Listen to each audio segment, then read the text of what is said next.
Welcome to the PCFL Show.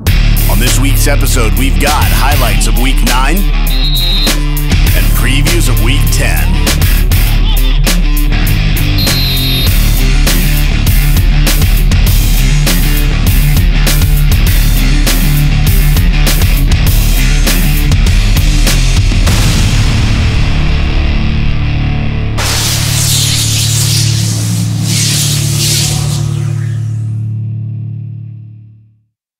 The PCFL Show is brought to you in part by 916 Design Studio. For all your design needs, call 916-747-9255. Also by La Cabana Restaurant in Suisun, the best in home-style Mexican cooking. Call 707-429-5871.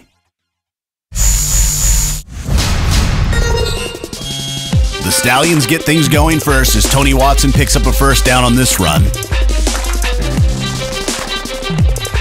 And on the next play, the Stallions pick up another first down as Jeffrey Williams hits Allen Webster on the swing pass.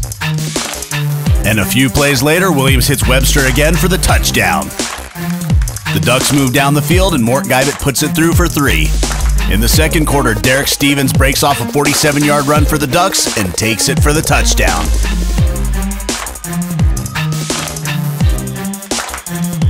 On their next possession, the Ducks drive again, and Keith Schenkel takes it in from 14 yards out for the score. Another possession for the Ducks, another score. This time it's Cam Baywa hauling in the pass for 35 yards. With time running out in the half, the Stallions start to drive, but Keyjon Murphy hauls in the interception and takes it the distance for the score. Later on in the third quarter, Logan Hollis Jr. hits Derek Stevens for the touchdown. And in the fourth quarter, Jermaine Hill powers in for the touchdown. And later on in the fourth quarter, Danny Betancourt hits a 42-yard field goal and a 48-yard field goal to cap the scoring for the Stallions. And your final score? Delta Ducks 44, South Bay Stallions 13.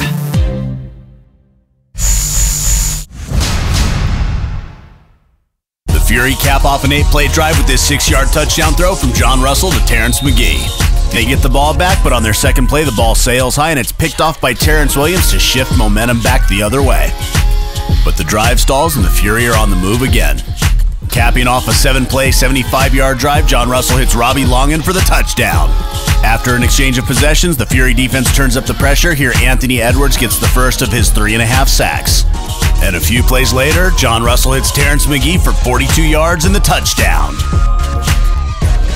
The Chiefs get the ball back and drive into the red zone, but Kalen Dinsenko picks it off and keeps the Chiefs off the scoreboard. And with time running out in the half, John Russell hits Kyle Providence for the touchdown. Later on in the fourth quarter, the Fury were moving the ball down the field, but Chris Butler picks the ball off to end the drive. But after a Fury interception, they get in the end zone as Russell hits Kyle Providence for his second touchdown of the day. And the Fury defense just pinned its ears back and kept the pressure coming from different directions. The Fury capped their scoring with this 15-yard run by Kimby Drayton. And for the second week in a row, Corey Vidulich shuts the door on an opponent's hopes with his second pick of the game. And your final score is Capital City Fury 42, Solano Chiefs nothing. The PCFL Show is brought to you in part by Graves Video Production. Capture life's great moments. Go to gravesvideo.net. Also by HostedSports.com, the only one-stop place for all sports on the web. You are watching the PCFL Show with your host, Angry Mike.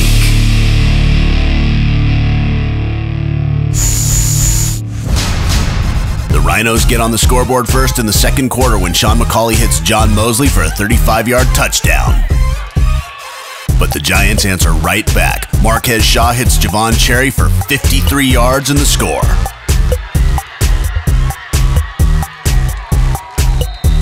Later on in the second half, John Fernandez separates the quarterback from the ball and the Rhinos recover. But a few plays later, the Giants force a fumble and Reed Harris recovers for the touchback. But once again, the Rhinos defense steps up as Daniel Thomas hauls in the interception. That leads to Dwayne Backus powering it into the end zone for the touchdown. They go for one, but it's a fake and the 2-point conversion is good. And on the ensuing possession, Darian Wood picks off the ball and returns it 34 yards for 6. Late in the third quarter, the Giants are driving and Marquez Shaw hits Javon Cherry, who makes a great grab for a 4th down conversion. Let's look at it in slow-mo. Javon Cherry then runs it in from 4 yards out for the touchdown. And on the Rhinos' first drive of the fourth quarter, Chris Washington takes it right up the middle for the touchdown. But the Giants answer right back as Javon Cherry hits Deshaun Hosey Jr. for the touchdown. And the Giants' defense gets into the action as Robert Holden strips the quarterback of the ball and returns it 44 yards for the score. But the Rhinos come right back as Ray Price hauls in this long reception. Then Leonard Collins Jr. pulls in the touchdown pass from 22 yards out. And the Giants try some last-minute heroics. But they fall short as Ray Price comes down with the pick. And your final score is California Rhinos 32, Golden State Giants 27.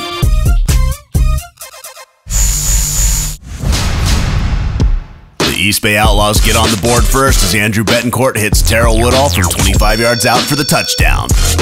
Betancourt would also score on a touchdown run later on as well. The Jaguars would answer back with a couple touchdowns of their own.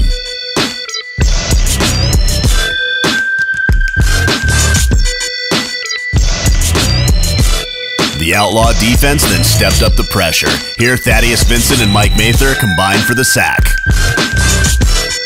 And here, Andrew Betancourt hits Terrell Woodall for his 2nd touchdown of the day.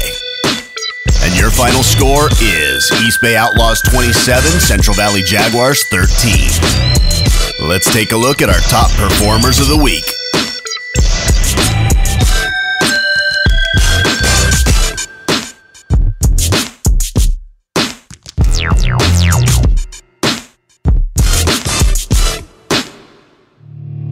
You're watching the PCFL Show. It's time for the Week 10 previews. The Capital City Fury and the Bay Area Assassins have byes this week, so we'll see more previews from them in next week's episode.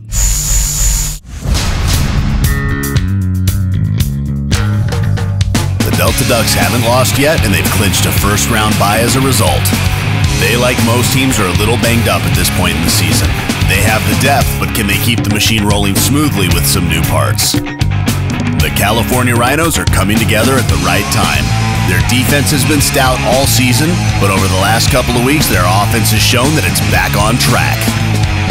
The Delta Ducks take on the California Rhinos this Saturday 1 o'clock kickoff at Hayward High School, sponsored by Hacienda Plaza Family Dentistry. Call 510-278-7727 for an appointment today. The Giants started off this season strong, but injuries hit and took its toll. This last week, they showed much more balance on offense and defense and look like they can get their building back on track. Coming off 2 tough losses, the Stallions need this win to stay in the playoff race. Can they come together and play as a team and win their last 2 games to give themselves a chance at the playoffs?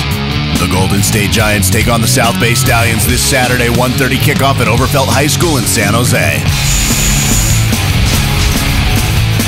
Like the other teams in the middle of the standings, the Jaguars need this win to stay in the playoff race.